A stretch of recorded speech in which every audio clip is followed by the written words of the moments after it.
Welcome to বড়মা। আপনারা নৈহাটির বড়মার কথা শুনেছেন, এবারে আমাদের আঁটপুরের বড়মা। 250 বছরের পুরনো বড়মা। এখন মায়ের কাজ অনেকটাই সম্পূর্ণ হয়েছে।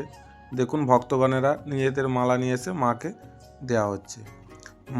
কথিত আছে, মায়ের পুকুরে স্নান করে মাকে মন দিয়ে ডাকলে মা সব মনোবাঞ্ছনা পূরণ করে।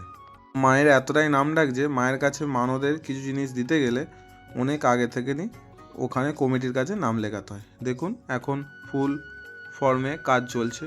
মেলা এই রাস্তাটা দিয়েই মা পদার্পণ করেন বা মা আসেন। দেখতেই পাচ্ছেন এটা মায়ের, আর এখানেই মায়ের নিত্য সেবা হয়। আর সামনেই দেখতে পাচ্ছেন এখানে আমাদের বলি হয়। সামনে পুরোহিত মশাই বসে আছেন, ওখানেই যে কাদার বেদিটা আছে ওখানেই মায়ের আগমনী হয়। এটাই সেই জাগ্রত পুকুর যেখানে স্নান করলে মানুষের সব রোগ দূর হয়ে যায়। মায়ের পুজোর কাজ তো কমপ্লিট, আপনারা তো আসছেন। আর দেখুন, সামনের পুকুরের দুই সাইডে সব গার্ডওয়াল দিয়ে ঘিরে দেওয়া হচ্ছে। প্রচুর দর্শনার্থীর চাপ থাকে তার জন্য। এটা হচ্ছে আমাদের আঁটপুর বাজার। এটা হচ্ছে 9-10 নম্বর রোড। এই মোড়ে আঁটপুর বাজারে নেবেই সামনেই বড়মা তৈরি হয়, দেখতেই পাচ্ছেন। ট্রেনে করে এলে হরিপালে নেবে, এই টেকারে করে আসবেন, আঁটপুর বাজারে নামবেন। ওখান থেকে 5 মিনিটের হাঁটা পথ মন্দির।